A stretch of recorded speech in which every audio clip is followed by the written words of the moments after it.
So, we begin. A few weeks ago in a charity shop, JJC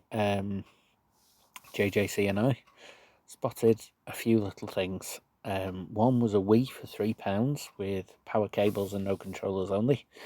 The other one was this, which was listed untested, covered in a few more I Love Kitty stickers than Star Wars ones, and an untested Nintendo DSi. Got a receipt just in case. It was all of £5, which is about $7. Got a charger, and the rest is history. A console I thought was really for, young teenagers, and probably is, to be honest, entertain me. Not with the Lego Star Wars that's in here, this is just for display, mind, but there was one thing about this absolute bargain console that struck me. The games were brilliant. I watched a top 25 DS video on YouTube, found a few pointers on there to look at, and the one thing that bothered me was the fact I had to wear glasses to watch it. So then I moved on to looking at a DSi XL. Pleased with the DSi as it was and all the functionality and games available, I thought the XL would enable me to play Nintendo games on this console with a slightly bigger screen and no glasses on. Sadly, this was not the case. So to review, the white one cost all of £5 in a charity shop untested. Luckily it worked. They retail for about £20 to £30 in the UK at the moment.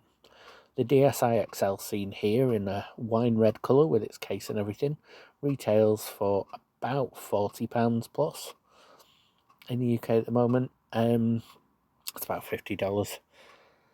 Now, what I will say about this, as I say in terms of it, I thought the XL would mean the bigger screen.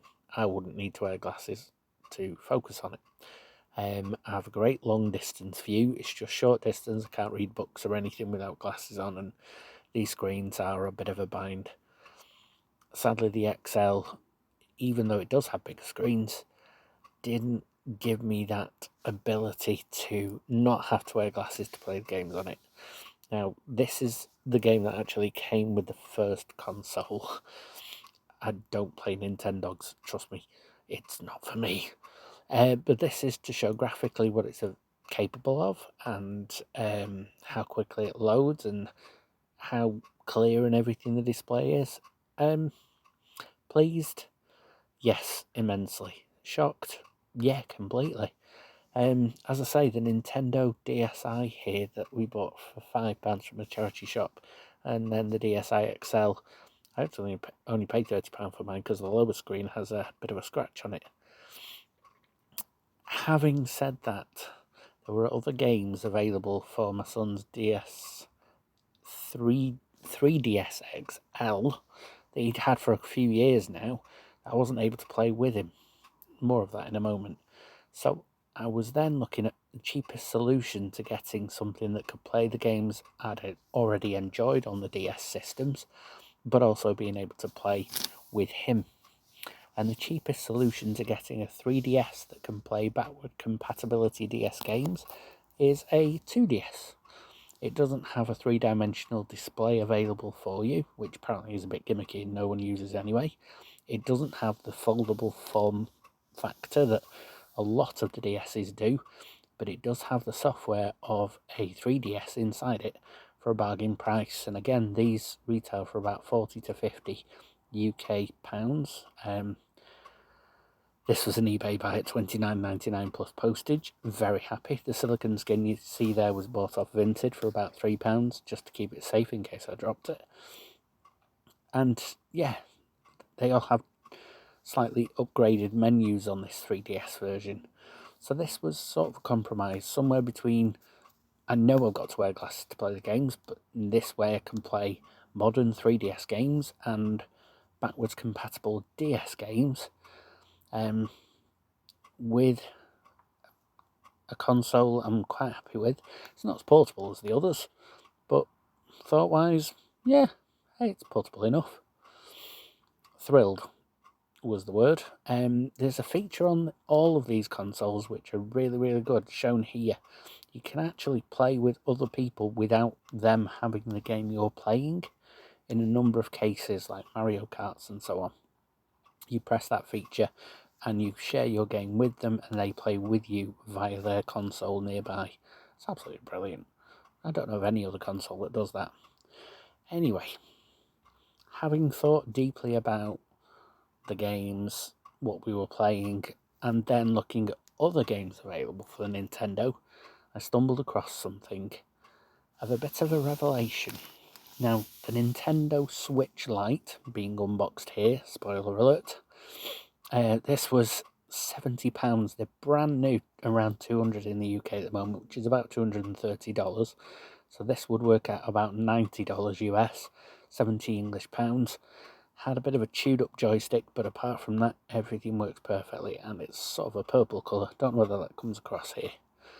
But this Switch Lite I saw as a bit of a revelation. I wasn't interested in something that could play on the TV. I wanted a portable handheld device that was the best available in terms of Nintendo's range and able to play Zelda games. I played Fable on the Xbox a few years ago with JJC, loved it, and this was the closest thing I could actually find to that sort of medieval themed Peter Pan dressed puzzle solving. There's lots of puzzle solving DS games I need to mention, including Professor Layton, but that's another story. But an adventure game that fitted the bill in terms of puzzles, adventure. If you can have a look after this video yourself, Nintendo Switch or Switch Lite playing a Zelda game called Breath of the Wild absolutely blew me away. Here's just the setup of the Lite here. But the ultimate reason for buying this was because I've been researching Zelda games on the 3DS and DS, and then I saw Breath of the Wild, and it's just a whole new ball game. Now, in terms of that, I will add a caveat. If you buy a more modern console, the games generally are a lot more expensive. Or if you're looking at retro consoles like Game Boy Advance cartridges, that's something that can be played on a DS Lite, which I haven't got. They're expensive, but DS games themselves, between £2 and £10 in the mainstream. There's a few rare ones out there, don't get me wrong. But yeah, blown away. Nintendo handheld consoles, I never thought I would, but hey, here we are. Thanks for watching. Like and subscribe. Here's just a small demonstration of the graphic capabilities of a handheld console available in 2023 with adventures, side quests, the ability to roam freely in a world. Very immersive, very creative, very clever. Almost a love letter to gaming. It's so beautiful in its presentation. Can't wait to get stuck into this. Quite a few other 3DS games and DS games over winter. Hope you appreciate the video. There's some Ami stuff to come. Should be some drone stuff to come. I haven't flown one for a while. But I hope you're enjoying the channel. This is just a sidetrack for a one-off issue of something that's been entertaining, shall we say. Thanks again.